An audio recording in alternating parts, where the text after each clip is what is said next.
tous. Donc, nous sommes ravis de vous accueillir dans le cadre de Parole de Pro, qui est un nouveau format proposé par le Cariforef Occitanie. Donc, Parole de Pro donne la parole aux professionnels pour présenter des projets, des expérimentations et actions innovantes pour aller vers ou remobiliser les publics les plus éloignés de l'emploi. Donc, cette collection de visioconférences flash moins de 30 minutes permet de découvrir des initiatives innovantes et des bonnes pratiques menées en Occitanie et, on l'espère, de proposer un autre regard sur vos pratiques. Donc aujourd'hui, c'est Widi Benamou, qui est coordinateur insertion professionnelle au sein de Rebond, qui va témoigner et nous présenter comment le sport peut être un outil d'éducation et d'insertion sociale, notamment auprès d'un public jeune éloigné de l'emploi. Bonjour Widi. Bonjour à toutes et tous, merci pour cette invitation. Alors, avant de rentrer dans le vif du sujet, est-ce que vous pouvez vous présenter en quelques mots et nous présenter Rebond?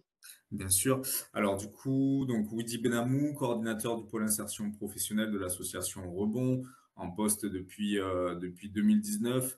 Rapidement, l'association Rebond, c'est une association qui a été créée en 2004 par deux anciens rugbyman professionnels, messieurs Sanoussi Diarra et Sébastien Bouche, qui s'est spécialisé autour d'un projet structurant qui est le projet Insertion Rugby et qui vise à mettre en place des cycles rugby dans les écoles primaires, collèges et structures de l'éducation spécialisée pour travailler d'une part déjà sur le programme EPS en lien avec les attendus de la pratique du rugby. L'idée, c'est de faire justement découvrir le rugby à des scolaires et aussi de travailler sur des thématiques euh, propres à ce sport-là, par exemple le fair play, la coopération, et aussi sur d'autres thématiques qui pourront être travaillées en lien avec le corps enseignant.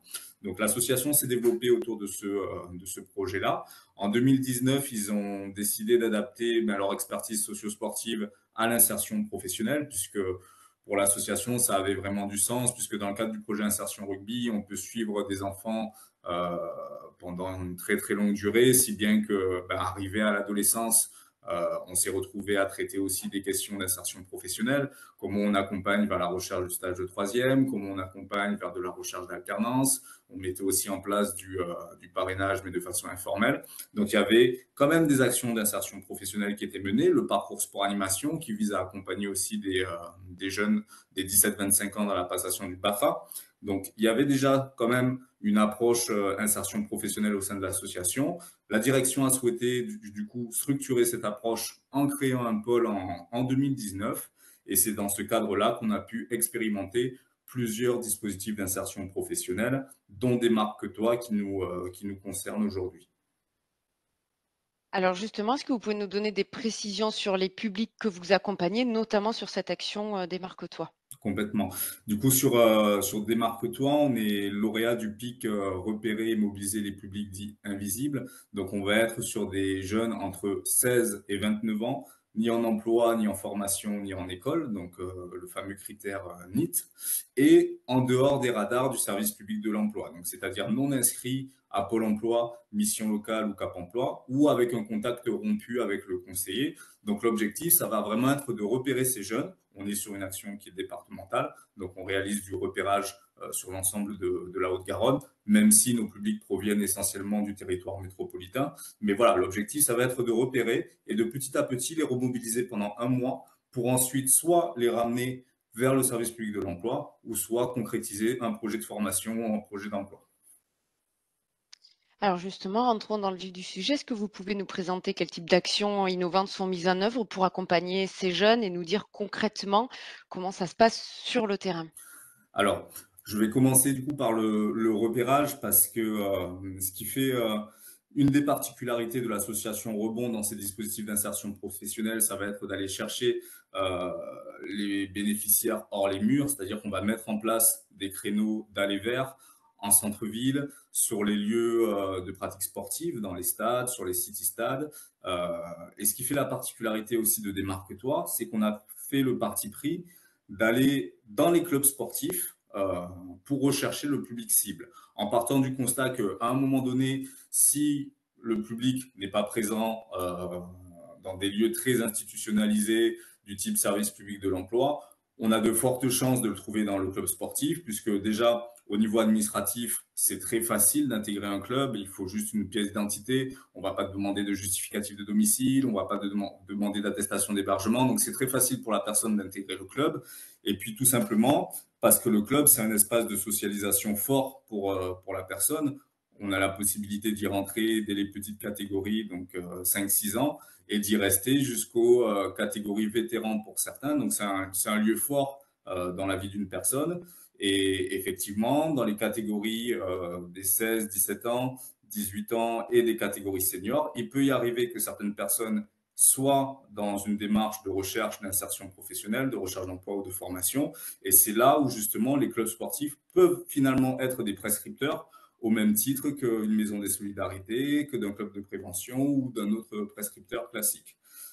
Donc, on a fait le choix d'aller rencontrer les clubs sportifs pour leur expliquer la démarche. Bien sûr, on a rencontré l'ensemble des clubs de rugby partenaires de l'association. Et ensuite, on s'est également ouvert à d'autres disciplines. On a rencontré des clubs de foot, des clubs de boxe. On s'est mis en lien avec les adultes relais des clubs qui sont dans les quartiers prioritaires de la politique de la ville pour aussi faire le lien. Si bien qu'aujourd'hui, on a environ une quinzaine de clubs partenaires avec qui on travaille sur le projet Démarque-toi. Donc ça représente une partie de l'innovation sur le repérage. Sur nos actions classiques, on se contentait d'aller faire du repérage essentiellement en centre-ville et dans certains quartiers avec des associations de quartier. Sur Démarque-toi, c'est vraiment la coloration club sportif qui fait la différence. Et ensuite, on fait également, dans le cadre de Démarque-toi, du repérage sur les lieux sportifs. Donc, on va souvent sur des city-stades, des terrains de basket, flyers à la main, rencontrer directement les jeunes pour savoir où ils en sont dans leur démarche d'insertion professionnelle. Donc, pour la partie repérage, voilà. Ensuite, pour la partie remobilisation, on est sur un mois d'intensif. Donc, c'est-à-dire que pendant 28 heures semaine, on accompagne les bénéficiaires dans nos locaux qui sont situés à Basse-au-Cambo, 15 rue Michel Labrousse. Et l'intérêt, ça va être de fournir un cadre structurant. Du lundi au jeudi, de 9h30 à 16h30, les jeunes vont être avec nous et vont participer à un certain nombre d'ateliers. Des ateliers de techniques de recherche d'emploi, où là, on va travailler sur le CV, la lettre de motivation, les simulations d'entretien, donc du classique. On va également utiliser le théâtre pour travailler tout ce qui est prise de parole en public, expression orale, comment se positionner au sein d'un groupe.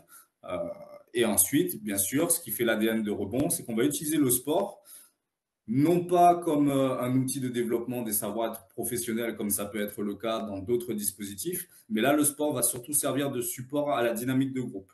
L'idée, c'est comment on va réussir à mobiliser quotidiennement des jeunes très éloignés des institutions, comment on va réussir à les mobiliser 28 heures semaine pendant un mois.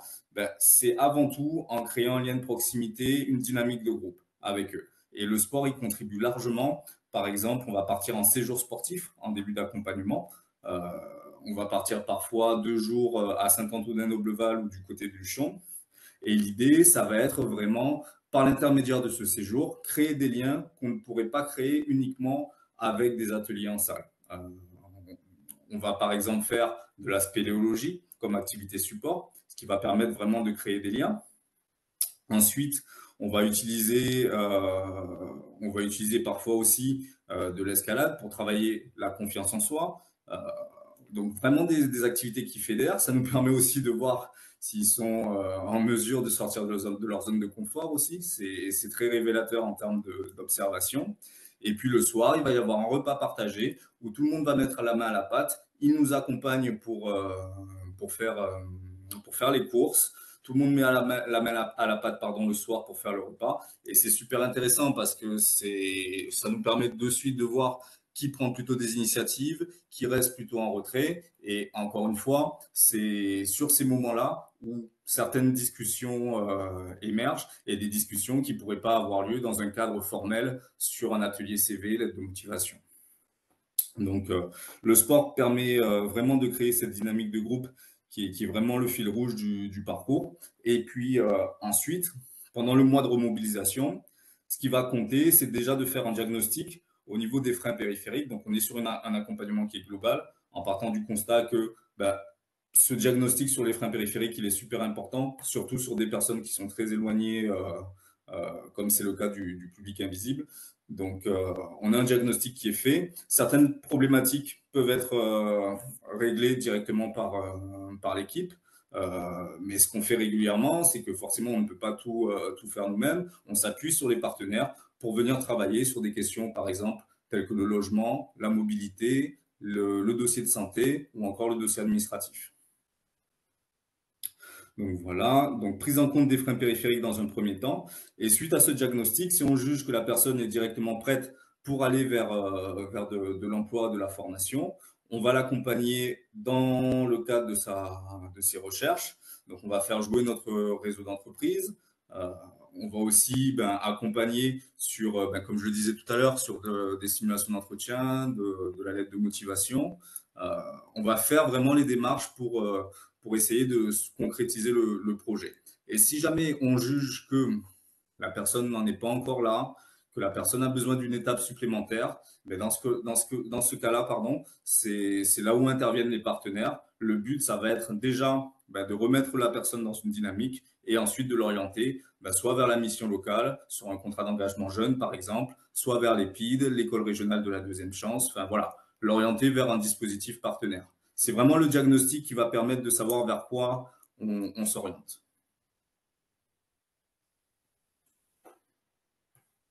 Alors, est-ce que vous pouvez nous présenter peut-être un premier bilan aujourd'hui de ces actions-là dans le cadre de Démarque-toi? Oui, alors depuis 2020, 93 jeunes ont été repérés et mobilisés, avec un taux de sortie positif qui est de l'ordre de 70%, un taux d'orientation vers le service public de l'emploi qui est de 45%. C'est important de noter que même si l'objectif premier de l'appel à projet est de repérer puis d'orienter ces jeunes vers le service public de l'emploi, certains n'en ressentent pas le besoin parce qu'ils sont déjà prêts, ils ont déjà les codes et ils souhaitent, par rapport à leur situation personnelle, directement trouver un emploi, par exemple. Donc, c'est aussi une possibilité pour nous, comme je le disais tout à l'heure, de les orienter directement sur de l'emploi. Et puis, on a aussi donc ces 45% pour qui il va y avoir une inscription au service public de l'emploi auprès de missions locales, de Pôle emploi, pour pouvoir faire une continuité dans l'accompagnement et éviter les ruptures si jamais. Donc, ce sont des chiffres qui sont assez intéressants. Après, c'est quand même un projet qui, très vite, en démarrant, s'est confronté à la crise Covid, donc qui a été très, très compliqué à lancer, notamment dans la création du lien avec les clubs partenaires. Autant le réseau de clubs de rugby était déjà constitué, autant le réseau de clubs sportifs, foot, basket, boxe, était plus compliqué à constituer. Et au-delà de ça, on s'est aussi confronté au fait que les clubs sportifs, tout simplement, c'est pas dans leur nature d'évoquer les questions d'insertion professionnelle avec les publics. Donc, c'est comment on a été obligé de les sensibiliser à ça, de leur faire comprendre que finalement, ils avaient un rôle aussi dans cette démarche-là, que quand ils ont, par exemple, des jeunes ou même des personnes en équipe senior à qui ils vont demander une performance sportive, c'est aussi les sensibiliser sur le fait que la performance sportive, elle passe par le bien-être de la personne. Et si le jeune se demande, par exemple, où dormir tous les soirs ou comment s'acheter à manger tous les soirs, forcément, il ne pourra pas donner le meilleur de lui-même sur le terrain. Donc, le lien, il a été fait comme ça, si bien que les clubs qui ont commencé à nous suivre, ce sont des clubs qui évoluent à un bon niveau, qui ont compris justement ces enjeux dans le cadre de la performance sportive. Donc, on a très vite signé une convention avec la section féminine du TFC, avec le Blagnac Football Club également, l'US Colomiers, le FC Bagatelle aussi. Donc voilà, des clubs qui ont compris l'importance de ces questions-là dans le cadre de la performance. Mais ça n'a pas été le cas de tous les clubs. Et en même temps, c'est normal parce qu'ils ne sont pas outillés pour aborder ces questions-là avec les publics. Alors pour terminer, est-ce que vous avez des conseils à donner aux professionnels qui nous écoutent ou des bonnes pratiques à partager? Alors des conseils, non, parce qu'en tant que jeune structure, quand même, j'aurais pas forcément de conseils à donner, mais plutôt un fil rouge qui est la création du lien de confiance avec ce public. Quand on parle de public invisible, c'est quand même un mot qui est fort, euh, qui entraîne pas mal de choses derrière. Donc si ces jeunes-là ne franchissent pas la porte de certaines structures, c'est bien parce qu'il y a une raison. Donc, c'est comment on remet le lien de confiance au centre de la relation.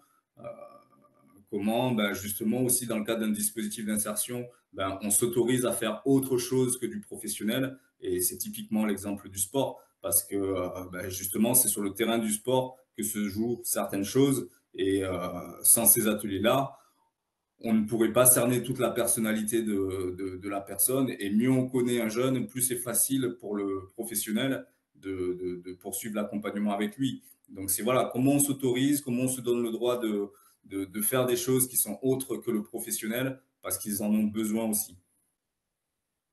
Donc la visioconférence touche à sa fin. Donc merci encore, Widi, pour toutes ces précisions et ces retours comme ça terrain. Retrouvez donc toute la programmation de Parole de Pro et bien plus encore sur notre site internet cariforefoccitanie.fr. On se donne rendez-vous pour la prochaine visioconférence Parole de Pro qui sera aussi consacrée au sport avec Sévif, le sport comme outil d'approche et d'accroche. À très bientôt. Merci Merci, beaucoup. au Au revoir. revoir.